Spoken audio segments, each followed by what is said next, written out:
Hello everyone and welcome back to the SteemTrail Gaming News. Today is the 25th October of 2018.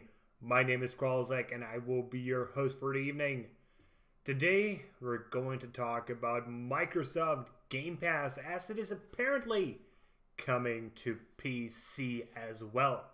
So if you don't know what Microsoft Game Pass is, you're actually most likely a PC gamer and you never gave a damn about consoles. As Game Pass is Microsoft's Xbox subscription service, where you pay $9 a month and you get access to a library of games that you can then play pretty much unlimitedly. Well, is that a word? I think that's a word. Just for example, last month, games as Halo Master Chief Collection or Quantum Break were added to Microsoft's Game Pass, and there are many other games like Sea of Thieves and just a ton of others. I really don't want to list them all. I would be here until tomorrow. And that's pretty much the story. Game Pass is coming to PC. Now the question on everybody's mind, is this a good thing or this bad? Is this bad or good? Who knows? I personally think it's a good thing. I do know that a lot of gamers are skeptical of games as a service, as opposed to buying your own games. But if you are a mostly casual gamer who does play only AAA games, and occasionally when he misses some of the older ones, he likes to come back to them, Game Pass is actually an amazing service. It allows you to save shit tons of money. Let's face it, it's $10 a month. That means $120 a year. If you buy just 2 AAA games a year for $60, not even considering anything like you need a season pass or you're going to buy the DLC or anything like that, you're exactly at that price. This gives you access to AAA games of the past and sometimes even new exclusive Microsoft releases. So I personally view this as a good thing for mostly casual gamers, which until this moment, we're mostly console gamers, especially in the United States. It's a different story here in Europe.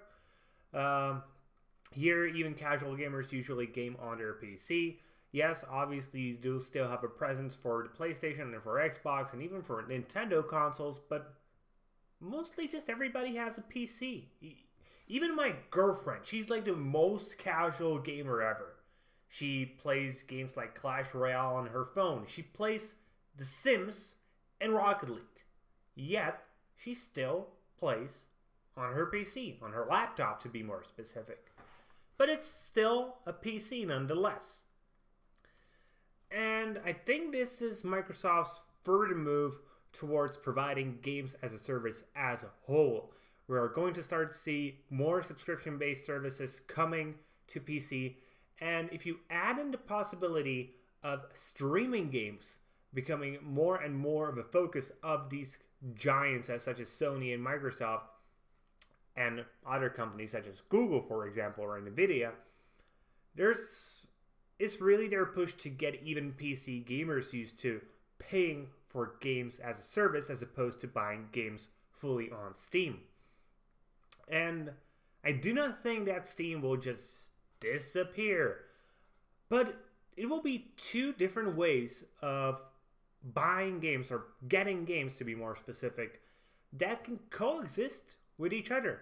When it will come to more hardcore gamers who spend $1,000 plus on their PC, I think there's a good chance these sort of guys will prefer to buy their games or buy just access to these games. On the other hand, people who are, let's say, in high school, maybe university, they don't have that much money, they will very gladly pay $10 a month to get access to a library of games, especially if they will be able to stream them and they will be able to play on their $300 laptop that they bought because they needed a laptop for school. They wouldn't have it otherwise. They would be more than satisfied with having their phone for the vast majority of whatever they need for work. Maybe they would have like a tablet with a little keyboard that cost them like $20 to write emails or maybe essays. But let's face it, hardcore gamers are a minority in terms of gamers. The vast majority are going to be casuals. That's why mainstream games cater to casuals. Obviously, then you have exceptions like Dark Souls, but Dark Souls is Dark Souls. It's its own thing, and even casual players like to play Dark Souls because then they feel like, I played Dark Souls. I am the hardcore gamer. But really you're not. You're playing a hardcore game, but that doesn't make you a hardcore gamer. Those are two different things. But yeah, I really think these two business models can coexist with each other. Casuals just paying for a subscription, and hardcore gamers buying their games. And it will bring more competition to the market. It could make games cheaper because the companies will obviously profit more from their games being fully bought, so they might go from 60 to 50 bucks. On the other hand, it will also provide companies with some more stability in terms of cash flow, especially because they will not have to rely on that gigantic surge of income that comes when their game first sells. And maybe they could drop some of the microtransactions then, because at the moment, microtransactions is truly the only way for a gaming company to get steady income. Instead of these surges and trickle down, it dies. Surge, trickle down, dies. Microtransactions have been introduced to the gaming market because the companies needed a way to get cash flow in between their releases. And if they could just get a little bit of money from Microsoft because their game has been included in the Game Pass, or from Sony if it's on PlayStation Now, or from Google if it's going to be on their project stream, or from Nvidia or whoever really. And they could just get a revenue share based on how much their game has actually been played that month, for example. They would be very happy with that as well.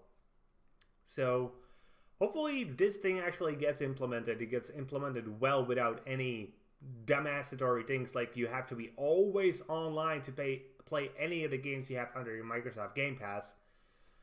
But we will have to see to get more details on that. Most likely we should be getting some of those details in the upcoming Xbox XO event that's happening next month. And with that being said, that's going to be it for today, guys. I hope you enjoyed today's video, and if you did, please consider giving us a thumbs up here on YouTube and subscribe to the channel. If you're watching on Steam, maybe you want to give us an upvote and follow the blog. Either way, be sure to leave a comment and be sure to tune in tomorrow for more gaming news, as we are a source of daily gaming news every single day. See you guys later with more gaming content.